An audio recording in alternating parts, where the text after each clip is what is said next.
Hi, everybody. This is Donna Reed with the Cactus Lounge. I traveled in Up with People in 1976, and I purposely came in my living room today so that you could see that I'm doing this in the Christmas season, even though you might not see it till 2025. And today, my guest is Scott Dickey. Scott, tell us a little bit about yourself. And I just want you to know I almost didn't friend you on Facebook because I didn't know who Richard was. Yes. My first name's Richard, and I've always gone by Scott. Okay. Somehow, Dickey was too redundant, and in this day and age, just a tough name to deal with. So Scott has always been my name.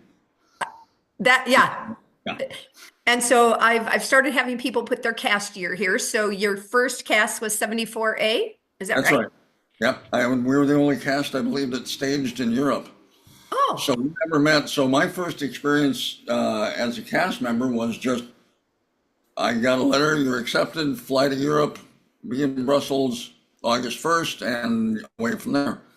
So we wow. never So where did you saw the live other. when you interviewed Scott? Where were you living? I grew up in San Clemente, California. Okay. Okay. And did you see a show like at your high school or Yeah, something? and we were a host family.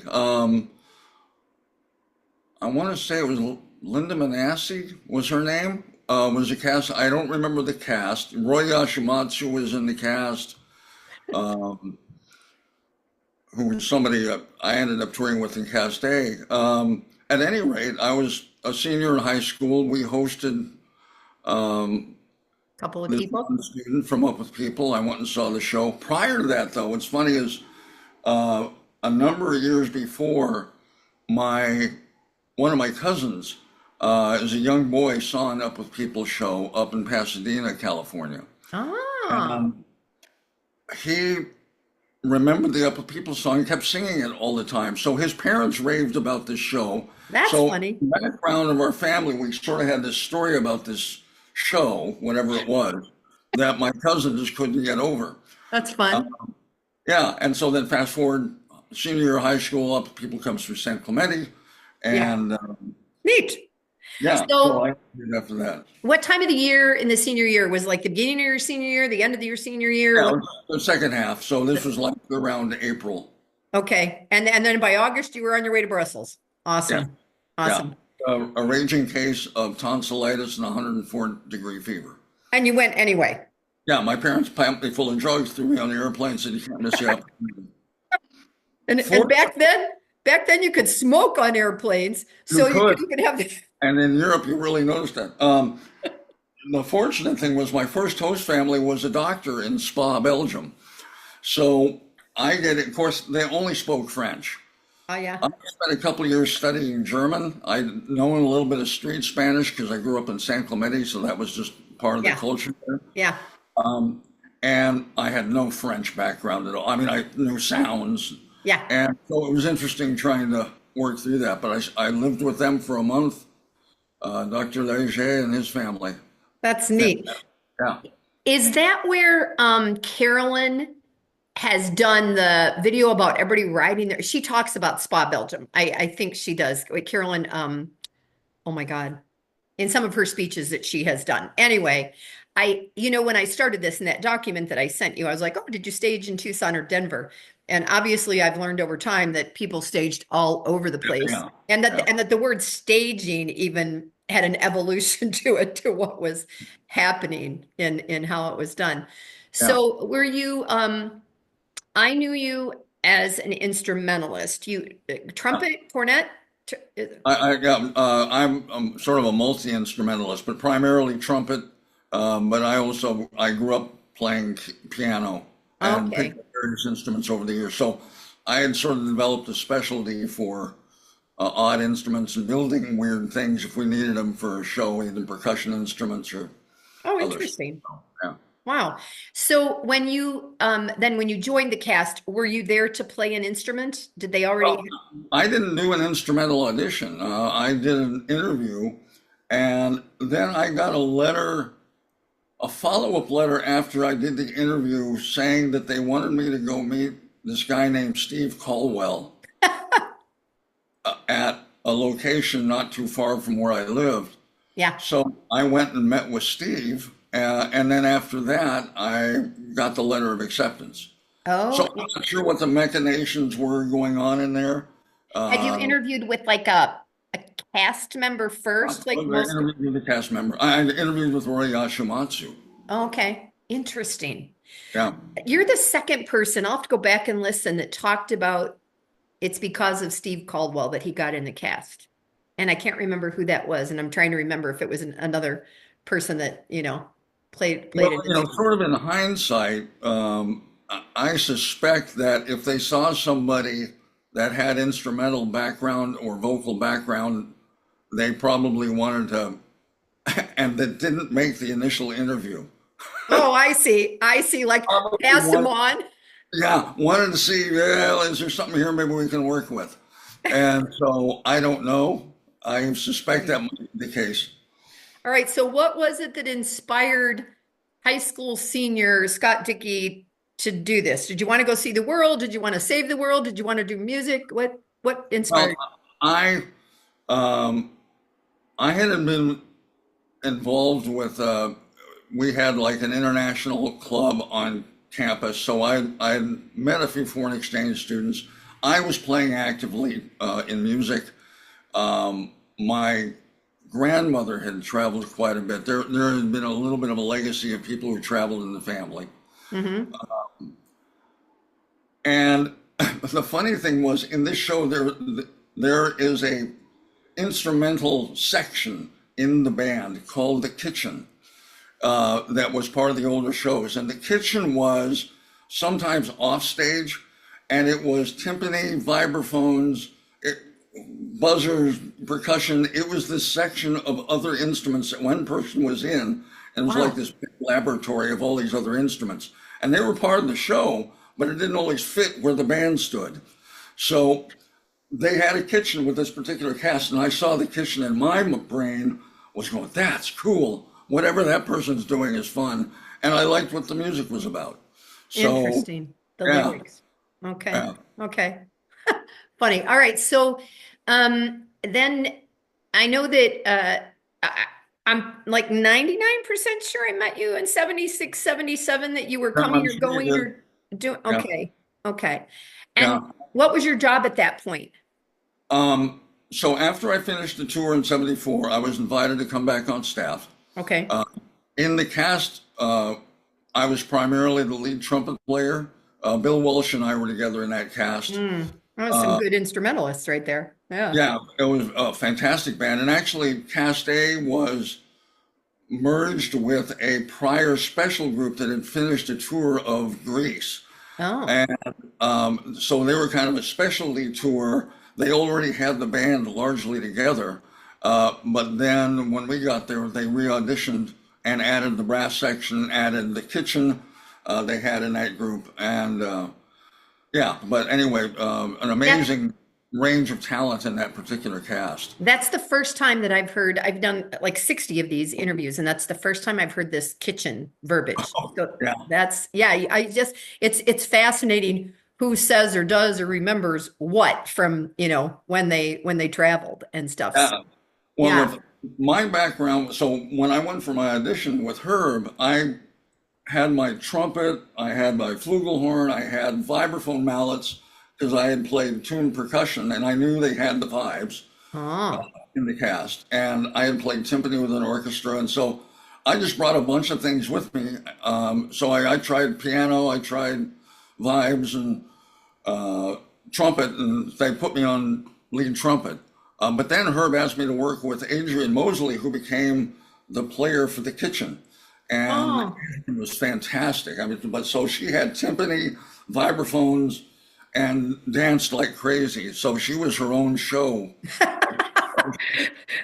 That's fun. So, Yeah. it did I'm thinking of different instruments. So we did Farmhouse in our show in 76. And that I know they had done it in 75. Was that part of your 74 one? Because that we always had a melodica. We had some Part of interesting. Yeah. 74. Yeah, Okay. a whole different show. Okay. 75 was a whole new show from the '74 show. Okay. Yeah. And then we got into all the bicentennial stuff. Yeah, Every once in a while now I'm talking to young people and I'm say bicentennial and they're all like, yeah. yeah. Yeah, so after my year they asked me back on staff. So my first year on staff was 75. Yep. Cat B. I was working that staging along with my cast, but also sort of helped sort out brass players Okay. and sort of odd little arrangement things.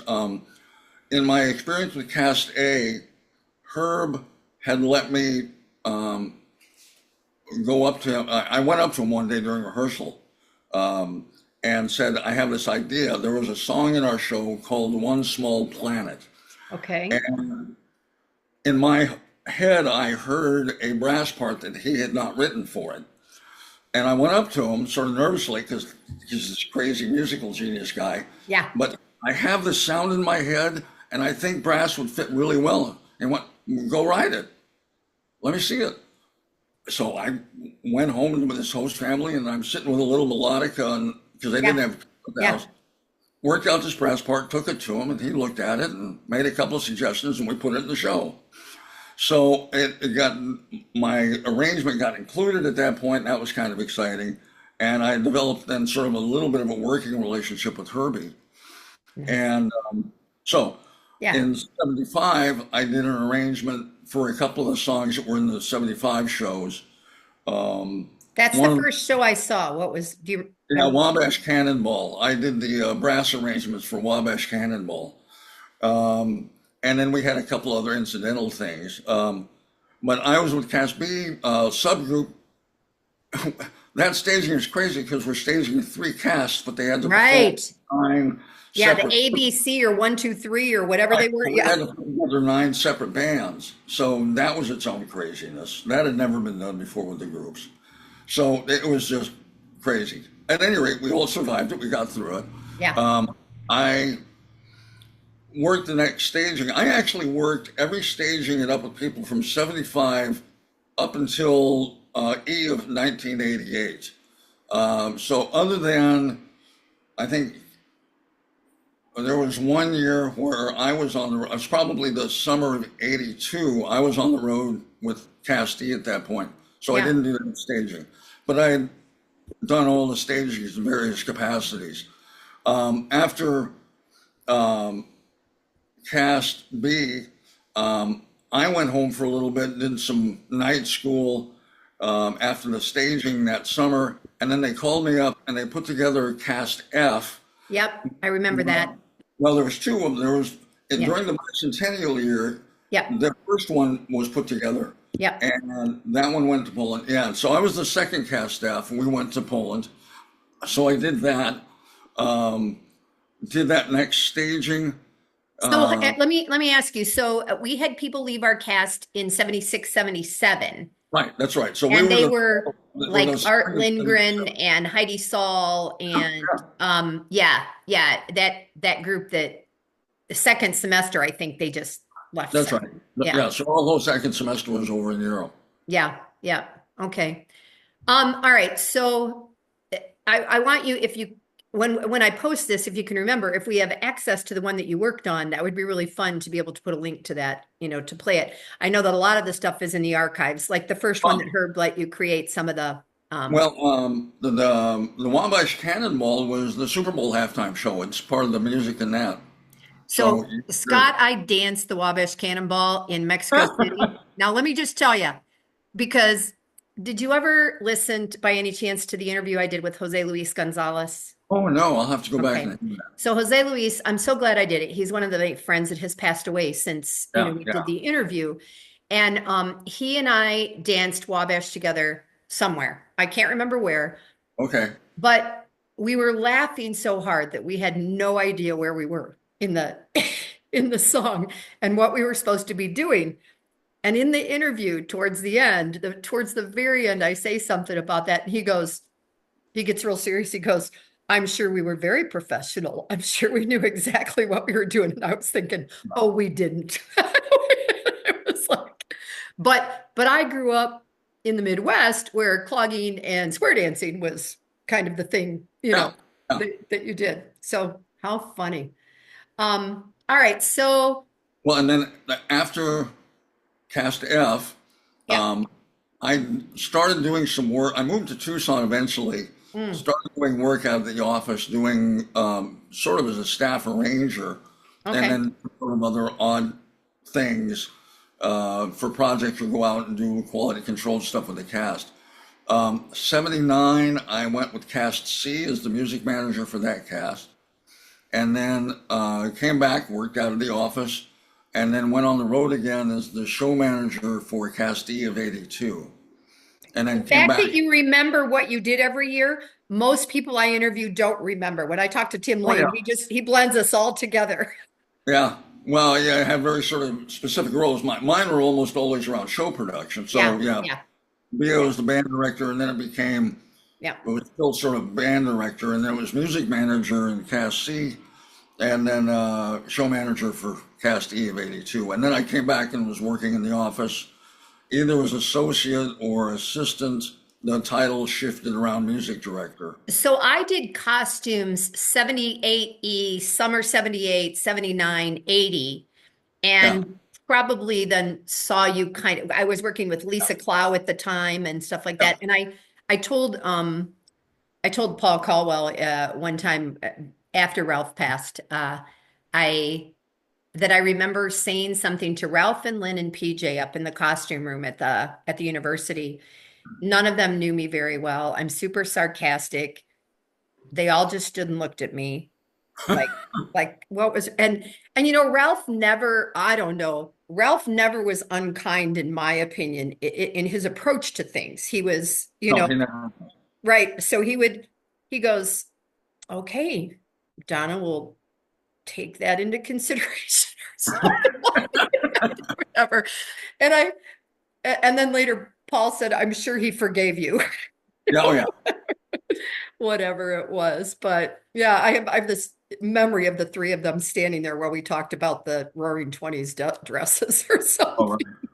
So after you traveled, so now it's 1988, you've done all this stuff you spent a lot of time with up with people. Yeah. Had you already moved back to California? Have you lived there since, or you've been all Well, over? What's sort of what happened up with people has gone through various phases of financial difficulties. And Yeah. so I was part of the second wave of layoffs that occurred during that time. So Mm, I was laid off in 1988, okay. along with a number of other people on the staff at that point, Yeah. except my wife. So I met Linda Lashley, who was that her maiden name. Okay. Uh, she was a cast nurse, Oh, and then later came to work with Bruce Early and the team in scheduling. okay. And I have to say, as horrible as a layoff is, Up with People was quite gracious, at least for my case, where they recognized a number of years, so they had like a severance package for a number of years served. Hmm. And also, Linda was still working for scheduling at that point, Oh, and we had made the choice to move to Florida.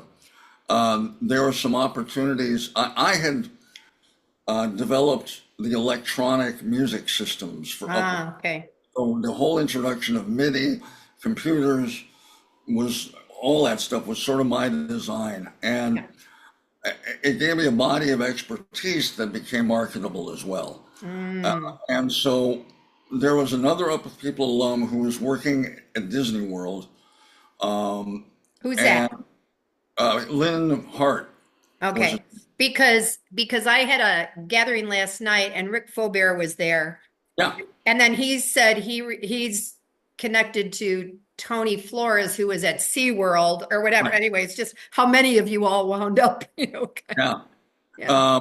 At any rate, so Linda and I had decided to pull up roots and move to Florida. Neither of us had been there. Up with People was very gracious in allowing Linda to take her job with her, essentially, since she was scheduling the Southeast Nice. part of the United States.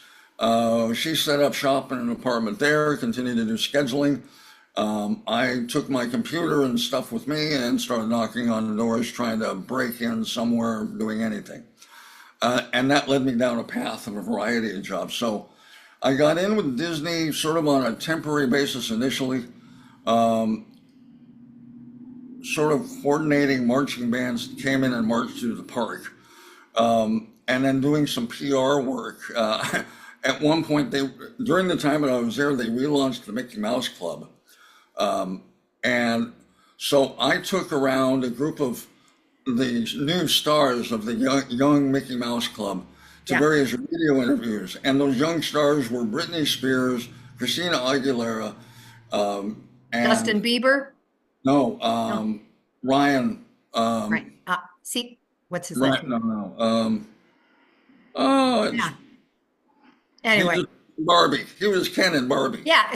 Ryan, oh my God, it's awful. Somebody's going to be Yeah. listening to It this is, and they're going to tell at us. any rate, Yeah. everybody else knows what we're talking Yeah. about. But those are the kids I was escorting Mm. around for these radio interviews. And I, I did a thing where I was a plant in, Bob Hope was doing an interview show. George Burns was doing an interview show that was being done by Disney. They put me in the audience as a plant. So if things got dull, you had to stand up and ask a You got a ridiculous. question? So I got stuck with some of those. So somewhere floating out there on the internet, you might see me pop up in one of those shows. That's a riot. It was weird. Left that and then got connected with a training program for audio engineers and Mm. people going on the road called Full Sail, which was initially just a summer program. And Up With People had made connection with them, thinking they might use it to train the mixers. Mm. That ended up not happening, but because I had that connection and my background with the electronics, I got in with that group and Okay. started teaching labs for that program. And eventually that program grew into being a full 4-year university. Wow. And so I became a course director over time, um, teaching MIDI, then teaching digital recording, and then I did a course in entertainment business and law, sort of interspersed over the years. At one point, I left them, went back to work at Universal Studios as a stage manager for the shows at Universal. Dave Aurelio, who was other People alum, got me involved with that. Yeah. And so I did that for a bit, left them. Actually, they left me, I left them. It was sort of an interesting parting of ways at that Yeah. point. Went back Full Sail, and then I got contracted back to Disney to work with Imagineering. Oh, Another Up With nice. People Nice. named John Sanborn um, had been traveling Up With People. He had come to Full Sail as a student to learn some stuff, and I happened to be the course director. So we reconnected. He went to work for Disney. There was something that came up, and he recommended me as a MIDI pro for this idea that they had. And so I got contacted again and did some work with Imagineering for a while. We created a show called Dr. Digital. There was another band. I had a wireless MIDI band wandering through the park called Quantum Beat. And there was some stuff out with that. So, It was uh, fun. um, I want to ask you something to veer away a little bit just from your work life. If you think about Up With People, because as I'm listening to you talk about this person here and this person there, and I think about the musicians. So from my cast, my 1 year Yeah. cast, our lead guitar, I don't think he was our bass player. We've talked about all of our bass players. Our lead guitar player wound up at the Manhattan School of Music for his whole career. He's still in New York. This year he'll retire. And then Oh, and then playing jazz music in Europe all yeah. summer. And then our drummer drummed all over Texas and would go back and forth from Hobbs, New Mexico, where he was from, and he would paint. He did like portraits for offices, full. So like one piece of art helped support the other. But Yeah. he lived near Wayland, in his part. So that's just my cast. And I think of like two people who I know spent their whole life doing music, right? In one way, shape, or form. And it makes me wonder through the years, we have like 23,000 alumni in the world, right? And they're not all alive anymore, right? We know that piece too. So of that group, how many, do we think did music with Up With People, did costumes with Up With People, did dance, did something, and then continued in that, for their life? Because you've just mentioned a bunch of people already, right? But the amazing thing, I think, um, there is the veneer of entertainment, which is the star. Yeah, Uh, yeah, right. but then there's all the supporting roles that are very creative and do the same kind of work, but you just don't get the same You kind of don't see them. recognition. Yeah, yeah. So, I can say that I've performed, written, arranged music that has been seen and heard by millions, and Yeah. nobody knows who I am, which is And nobody, fine. yeah. I don't Yeah. have all the money that you would think would come from Yeah. that. So, I was thinking the other day, somebody posted on the alumni page about a Christian artist, singer. Oh gosh, we only have 10 minutes, so I got to wrap this up. Um, and then so I already know a couple of people who have spent their lives in that arena, like either performing or writing Christian music. Anyway, it's right. fascinating. So I'm gonna ask you a couple of the questions that I asked, I try to ask everybody. Did you have a favorite place that you traveled, a favorite country or anything that in all your travels? I don't know about favorite, but I think the most profoundly impactful. Okay. Cast went to Morocco. Your first year, 74A? Wow. Okay. We spent, and so much of our touring experience is in essentially Judeo-Christian culture. Oh, that's true. Yeah, so you went to a Muslim. And so to go to Morocco and really have a shift of culture where the foundational parts of what builds that culture is truly foreign to my experience Yeah, yeah. and much of the cast experience. Um, I stayed with a host who was a direct descendant of Muhammad. Wow. And there are sects of Mohammedanism where they follow that. And so Yeah. this man, quite an extraordinary person, lived in this marble palace on the seashore, three-story thing. Top floor was the family, middle floor was guests. The bottom floor was entirely open to anybody who needed a place to stay or eat. To Wow. um, That's the fascinating. bring Wow. on to see people truly live out, I think, their belief in what their Muslim faith was extraordinary. And I went from that then to live with a taxi driver, very poor family in the middle of a beat up part of town who offered me everything they had. His Oh, son and I were about the same age, and it was like living in some kind of National Geographic photo session thing. wow. And I went from that to being with an attaché to the American Embassy, Wow. Huge variety. playing another range of things. Yeah. So in this very condensed time, amazing things happening. We went through an experience when we first got there, when we were singing "What Color Is God's Skin." We started getting people. Well, first off, as you anybody who toured overseas knows, we would put up Yeah. projected Yeah. translations, and I know we had French up. Um, Morocco was Arabic, Spanish, and French were really sort of key languages there. And I think Marshall had done an Arabic translation for that as well. At any rate, Yeah. during "What Color Is God's Skin," we started singing.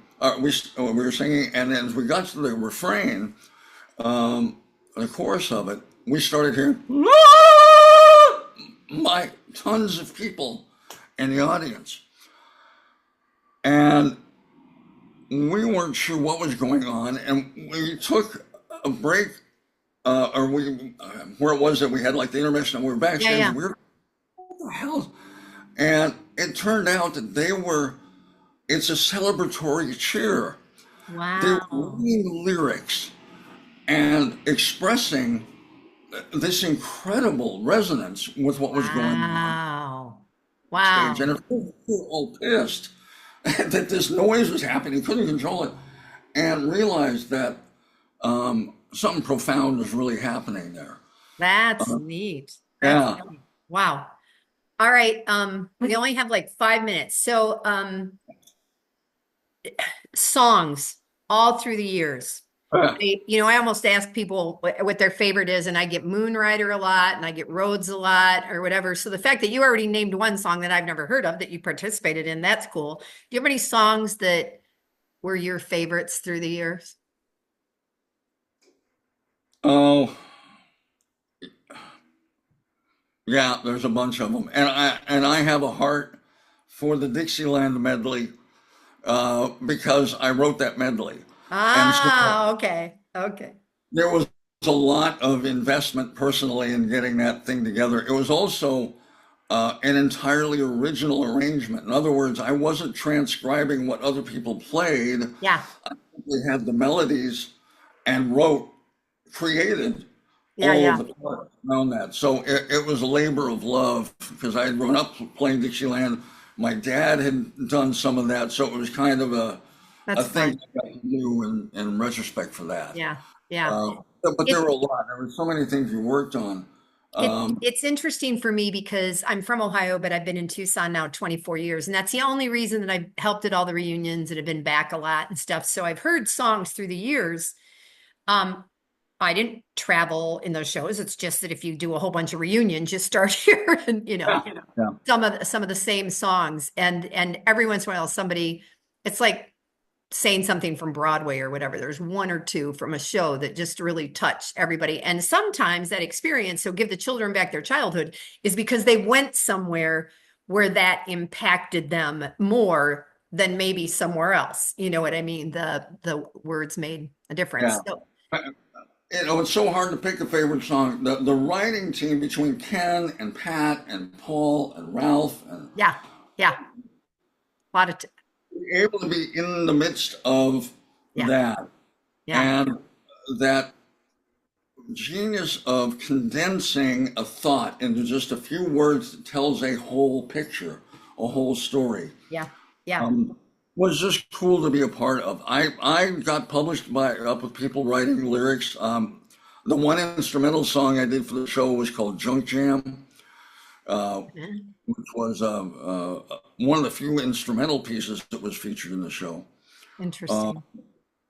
but as far as a favorite lyric, it's just they are my favorite lyricists, I Yeah, think. they're super Um, good. yeah.